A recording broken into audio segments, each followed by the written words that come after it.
There's a version of you that burns fat every single night without moving a muscle. No workout, no calorie counting, just your body doing what it was designed to do while you sleep. Most people never access that version of themselves. Not because they're doing something dramatically wrong, but because of one small thing they're doing in the hour before bed that quietly switches the whole system off. I want to explain what that system actually is, why it works the way it does, and what's interrupting it. Because once you understand the mechanism, the fix becomes obvious. Here's where I want to start. Between roughly 11 p.m. and 3 a.m., your body runs what I'd call its metabolic maintenance cycle. This is when growth hormone, one of the most powerful fat-mobilizing compounds your body produces, gets released in its largest pulse of the entire day. Not a trickle, a pulse.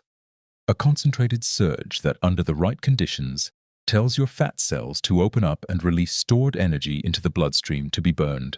This surprised me when I first looked into it. We tend to think of sleep as passive. Your body just resting. But metabolically, deep sleep is when some of the most aggressive tissue repair and fat mobilization happens. Your body is actively working.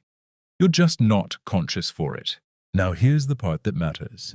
Growth hormone doesn't operate in isolation.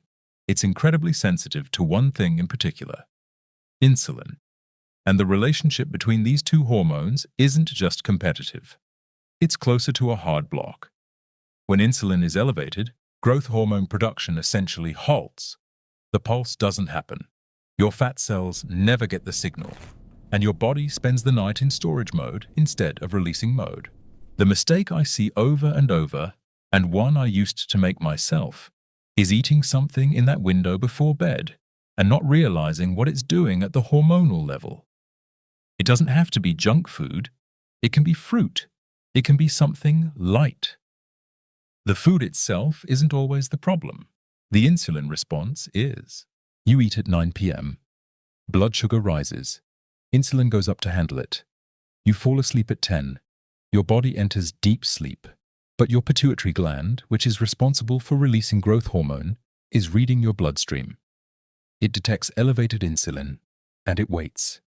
The pulse gets delayed or blunted, or doesn't happen at the right depth of sleep at all. 8 hours later, you wake up. That fat stayed put. Not because you lacked discipline, because the signal never went out. What I'm going to break down next is the specific sequence that keeps that signal intact, and what you can actually do in the 60 minutes before sleep to stop accidentally blocking it. Here's what I want you to understand before we get into the actual protocol. This isn't a hack. It's not a supplement trick or some obscure biohack that only works under perfect conditions. It's a biological system your body already has, one that runs every night automatically. The only question is whether you're letting it run or accidentally shutting it down. And the reason I find this so useful is that it doesn't require more effort. It requires less interference. Let me explain the mechanism clearly, because this is where most videos either skip the detail or bury it in jargon. Growth hormone gets released in pulses during sleep. The largest pulse, the one responsible for the most significant fat mobilization, happens roughly 90 minutes after you enter deep, slow-wave sleep. That's the window. That's when your fat cells are most receptive to releasing stored energy. But that pulse is conditional. Your body will only produce it in significant amounts when three things are true simultaneously. Insulin is low, you're in genuine deep sleep, and your digestive system isn't actively processing food. Remove any one of those conditions, and the pulse gets blunted. Remove all three, which is what most people do without realizing it, and the whole system goes quiet. So the protocol I use is built around protecting those three conditions. That's it. That's the entire framework. The first piece is the cutoff window. 3 hours. No food, no calories, nothing that triggers an insulin response for a minimum of 3 hours before sleep. Not 2 hours. 3. Here's why the number matters. Insulin doesn't clear instantly. Depending on what you ate and your individual response, it can take 2 to 3 hours to return to baseline after a meal. If you go to bed while insulin is still elevated, even slightly, your pituitary gland reads that signal and holds back growth hormone. The pulse either doesn't happen or happens at a fraction of its potential magnitude. What I've noticed, and what genuinely surprised me when I first started paying attention to this, is that the 3-hour window doesn't make you hungrier. It actually has the opposite effect. When your digestive system is done working and your body has nothing left to process, there's a kind of metabolic calm that sets in. Your nervous system shifts into a more parasympathetic state. You stop burning through your last meal and start drawing on stored fuel instead. You're not in starvation mode. You are in transition mode. Those are very different things. The second piece is what you actually eat at that last meal. This matters more than most people expect. Because even if your timing is perfect, even if you stop eating 3 hours before bed, a high-carbohydrate final meal can keep insulin elevated long past that cutoff.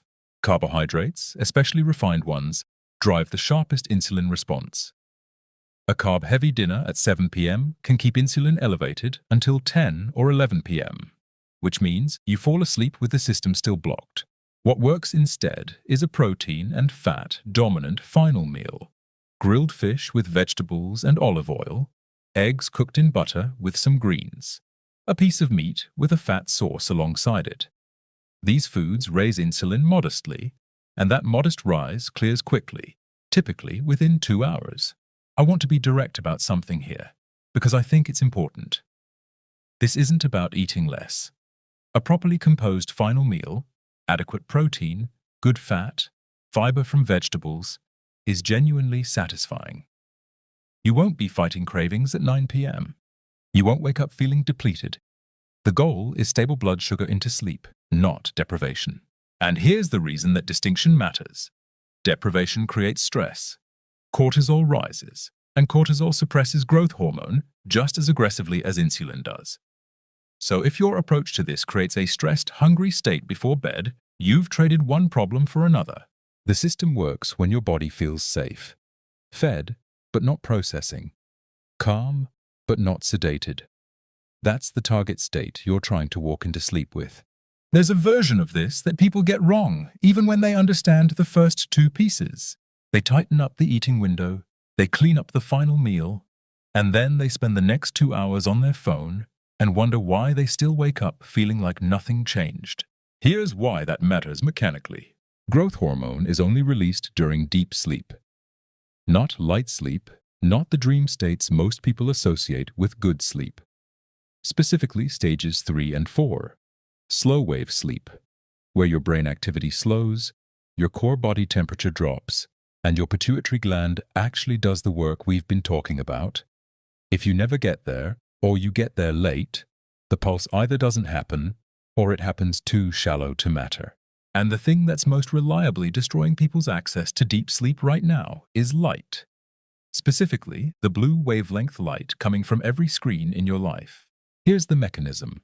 Your eyes have receptors that are specifically sensitive to blue wavelengths. When those receptors detect blue light, they send a signal to a region of your brain called the suprachiasmatic nucleus, your internal clock. That signal says, it's daytime. Stay alert. And in response, your brain suppresses melatonin. Melatonin isn't just a sleep aid. It's the chemical that initiates your descent into deep sleep. Without it, or with it blunted, you stay in lighter sleep stages. You might be unconscious for 8 hours and barely touch the slow wave phases where growth hormone actually gets released. I've spoken to people who were doing everything else right and still not seeing results, and this was the reason every time. So here's how I actually think about the final hour before bed. Not as a wind-down routine. That framing makes it sound optional. I think of it as the on-ramp. What you do in that last hour determines what depth of sleep you enter and how quickly you get there. The protocol, laid out simply, your last meal should be protein and fat-based, finished no later than 3 hours before you intend to sleep.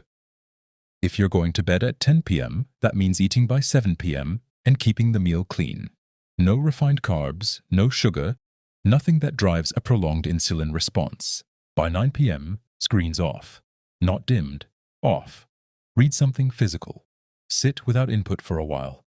Let your nervous system actually decelerate. A hot shower around this time is surprisingly effective. not because of the heat, but because of what happens after. Your core body temperature drops sharply when you get out, and that drop mimics the thermal signal your body uses to initiate deep sleep.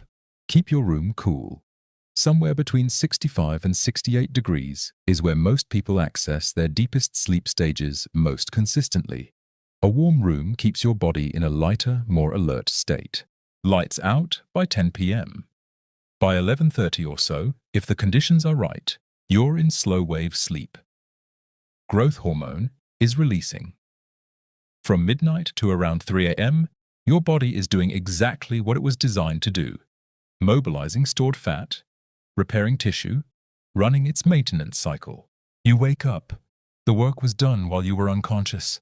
What I want to leave you with is this. Most people are focused entirely on what they do during the day. What they eat for breakfast, how long they train, how many steps they hit. And those things matter.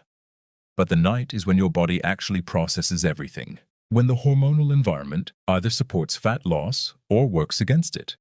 That window is largely uncontested if you treat it correctly. You're not fighting your biology here. You're just getting out of its way. If this helped you see your body a little more clearly, that's what this channel is built for. Subscribe if you want to keep learning how these systems actually work.